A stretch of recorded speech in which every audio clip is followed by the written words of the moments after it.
Here's advice for athletes. If your athlete or maybe your son or daughter is lazy, here would be my advice. There's a lot of a talk out there about not being a perfectionist, and we certainly agree with that, right? But, my dad used to preach this. Back in the day, they would blow out the carburetor on their hot rods. My dad used to race cars back in the late 60s and stuff. Well, as an athlete, we can do that too. I remember my brother, one time he was just like, I'm not practicing today. I'm just not. This is not. But tomorrow I'm going to die. I'm going to kill myself, right? On the wrestling mat. And then you can totally enjoy your day off. It's okay to take a day off if you just have to. But then you're not really punishing yourself. You're kind of giving yourself, you're saying, if I work out this much today and this much tomorrow, that's that much. But if I take the day off, but I work out this much tomorrow, you have gotten better. Plus, it gives you something to be excited about. So, some days, you do want to blow out the carburetor, blow the cobwebs out off of your wrestling.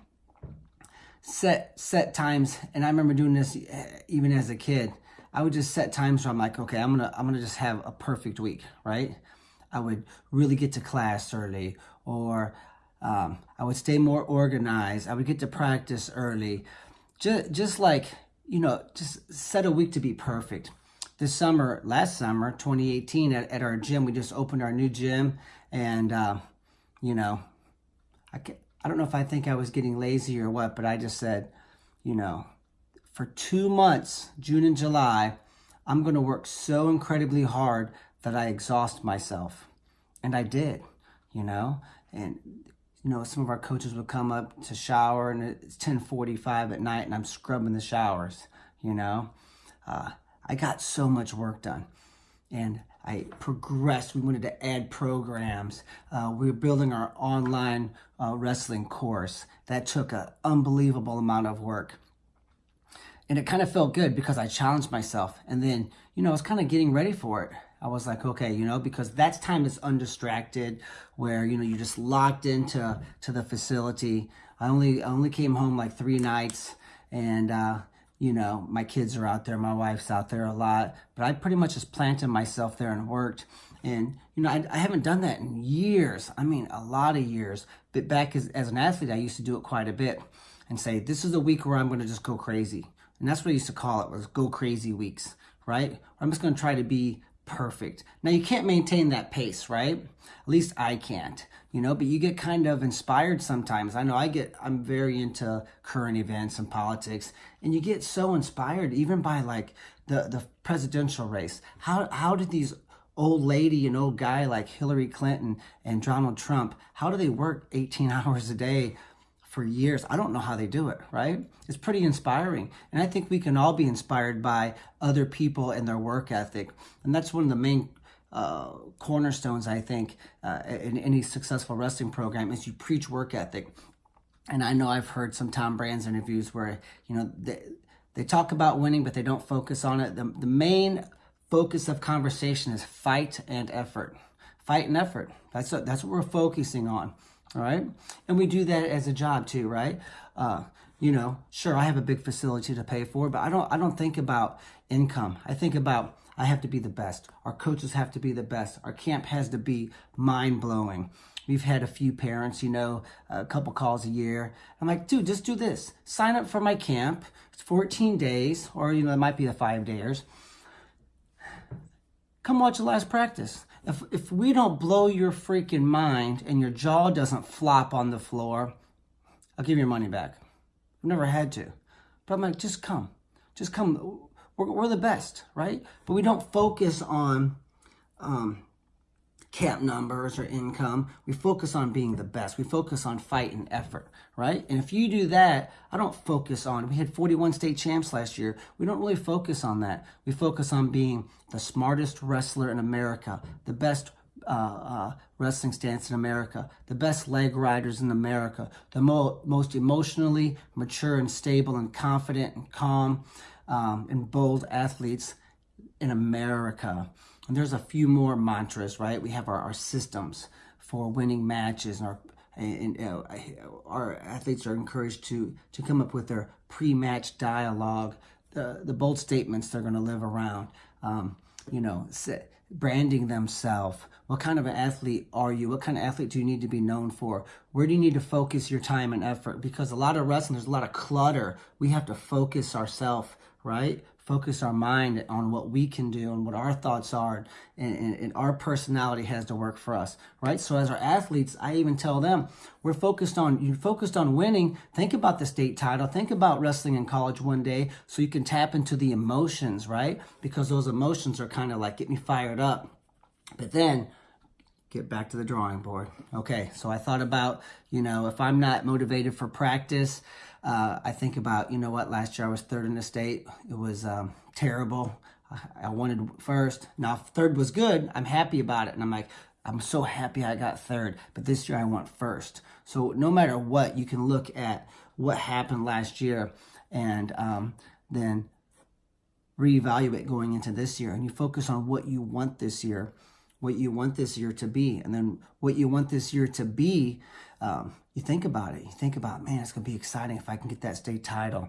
I used to want to carry the weight bracket up to my mom and dad and, give the medal to my mom and the weight bracket to my dad. That was kind of our thing as the kids, and even in high school and college, to be able to do that. But, you tap into the emotions of being a successful athlete. And that kind of gets you kind of amped up. You should think about that once a day, 2-3 times a day, right? Because you're getting emotionally invested, because that's where your motivation comes from, right?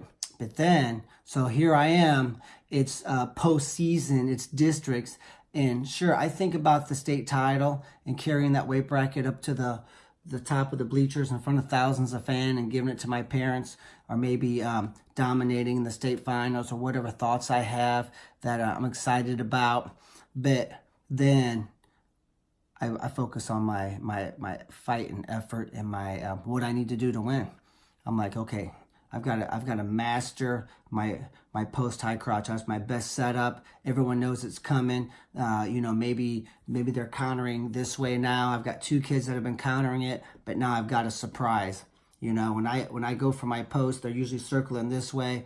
Maybe you have a score and attack over there, or maybe you go inside tie and you have a left hand and you're on far leg. I don't know. You develop a second attack based upon their new countering methods, and you get excited about that. And I focus on that, right? And I focus on getting in shape, and I focus on getting my weight under control.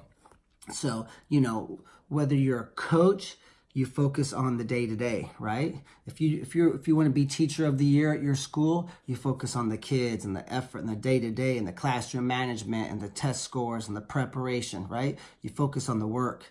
And as an athlete, you need to do that too. As someone in the camp business, that's what we focus on, right? I have to help people become amazing. When they become amazing, my phone rings. When they don't, my phone doesn't ring. This is all very simple. And the college athletes, when they focus on fight and effort and technique and their grades and obviously taking some time off and enjoying life and having friends and enjoying the college experience as much as they can, making sure they're getting a lot of rest. They focus on the A, B, C, D, E, F, Gs, right?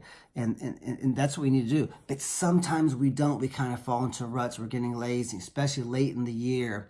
So I think the picking those weeks where you say, this week, I'm going to be amazing. I'm going to be, it's like blowing the cobwebs off or blowing out the carburetor. And we do that in that's what exercise is about, right? My background is in exercise science.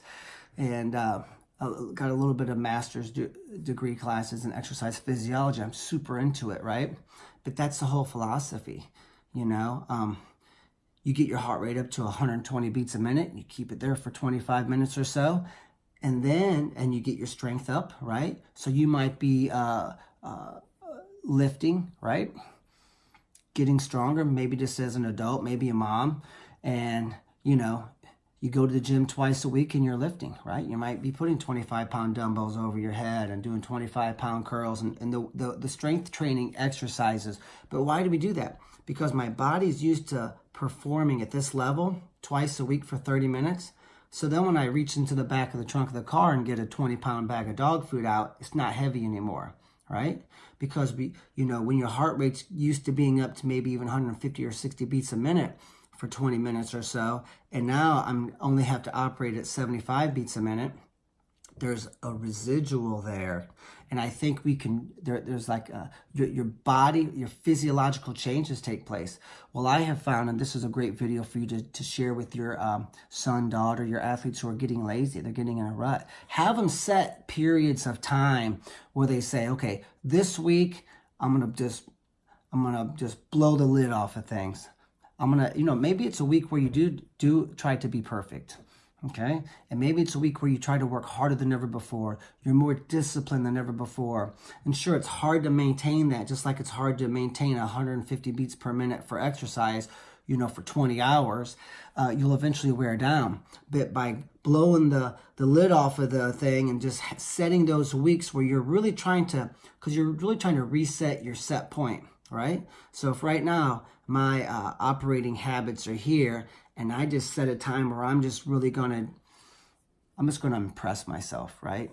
And bring the greatness, bring the heat. And then next week when you slow down a little bit, right? Now there's a residual there, and you also have reset your set point, just like we do with our energy level through exercise. You can do that with your work ethic too, and your commitment level. It's just a way to rededicate. So if you're struggling maybe with hitting a new level and you find yourself kind of disappointed at the end of the day, set those times where you're like, okay,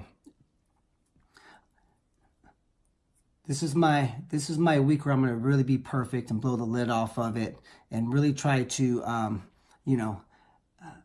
be someone that I haven't been in a long time, or maybe not ever. And I think you're also going to gain a lot of confidence from that. So there's a healthy, strong exercise to fight laziness. Good luck. You can check us out if interested at purlerwrestling.com. We're all over social media also, not just stupid memes. Those get old, right? We don't waste your time with those. We also give advice, technique videos, you name it. So you can check us out at Instagram at Purler Wrestling, Facebook at Purler Wrestling Inc., and Twitter at Nick Purler. Good luck.